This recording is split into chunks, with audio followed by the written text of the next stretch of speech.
Good morning, this is Michael Schultz, and I just thought I'd go ahead and put together a brief tutorial. I'm here in Atlanta, and a friend of mine here at a conference asked me how to select objects in Photoshop easily. And the main brunt of his question consisted of how to take objects like the one I have in this picture, this horse, and get the fine details of the selection, like the hair.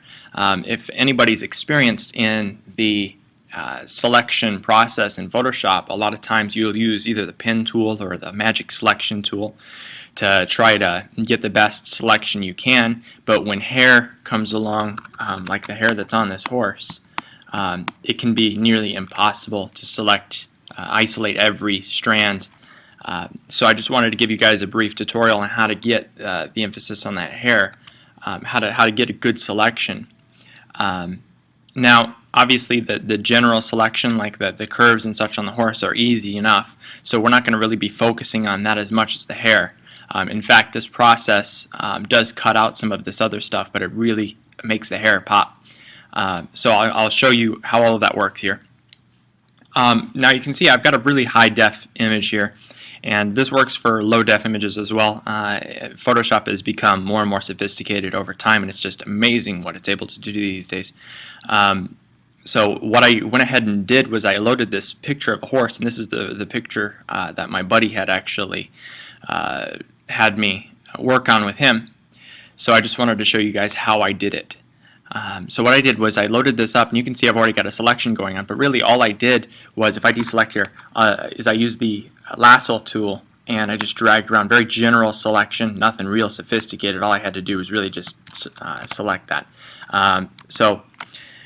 And you don't have to be too detailed. You'll notice that my selection isn't very close to the horse's face or hair or anything like that, just as long as you kind of isolate the horse from the rest of the background enough to make Photoshop know what you're trying to select. Okay. Now, when you're done selecting, there's this really cool new tool that Photoshop gives us, and they've sophisticated it since Photoshop CS5 came out. And I think Photoshop CS5.5 is has actually got a better version of this, but I'm going to show you what CS5 can do for you. All right. Now, when you've got this lasso tool selected and you've already made your selection, all you have to do is go up to this Refine Edge button. Now you'll see that I actually went ahead and duplicated my layer just in case I screw anything up or I need to grab any more details out of the original image. It's always good to have a backup. All right. So I'm selecting my top layer, my duplicated layer. I'm hitting Refine Edge, and you'll notice right off the bat that it already cuts this out. This is just a preview. It hasn't already cut it out for me. It's just a preview of what it will look like when I refine the selection's edge. All right.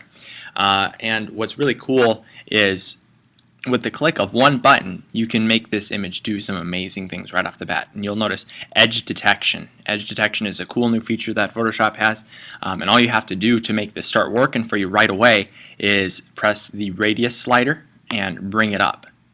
I'm going to bring it up halfway, and you can see already that it's isolated a lot of the hair strands and given us a lot more detail. It's not as sophisticated yet as I'd like to show you, but you can see right off the bat that just sliding this up to 50 or 37% or 37.5 pixels rather has isolated a lot of the strands and brought out the background. And you'll also notice that the hoofs, which are have a white tint to them, have actually been deselected, and that's where our duplicate layer will come in handy, because we'll be able to extract the hoofs and be able to apply them properly as opposed to cutting them out. But it's really the strands of the hair that you'll be interested in here. So let me see if I can zoom in here and show you exactly what's going on.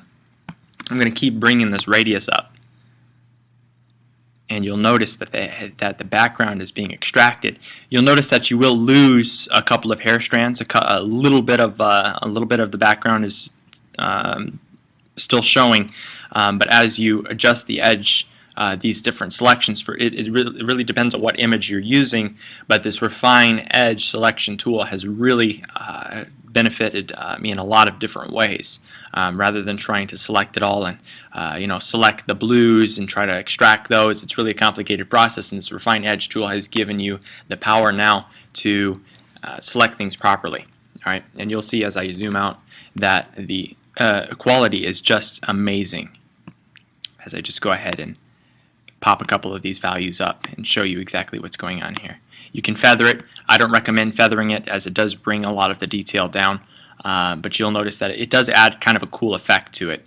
But I'm not a big fan of that myself, but it may work for your image. And I'm just going to keep bringing this up.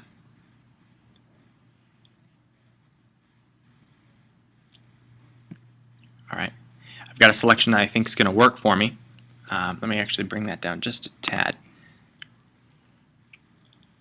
Alright, now I'm going to go ahead and hit OK, and you'll notice that my selection has changed. It's brought everything closer, and now I can just go ahead and hit Command-Shift-I, which is invert selection. So it's now, instead of selecting the horse, it's selecting the background. And when I hit the backspace button, it should delete my background. Let me actually make this invisible and give myself a black background to kind of show what's going on here.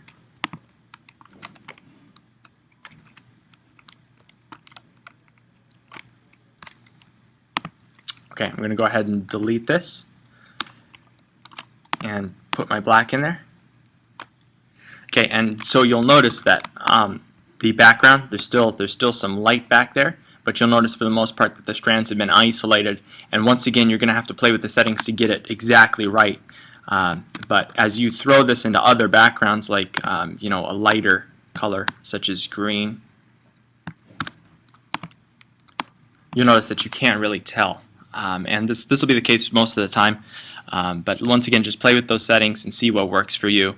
And if you lose quality in different areas, you can duplicate the layer and use your eraser tool to bring in a lot of the details that you've lost. But once again, these strands of hair have been isolated quite effectively. So this is a tool that I found beneficial in a lot of different aspects, and I'm just hoping that it works for you too. All right, thanks.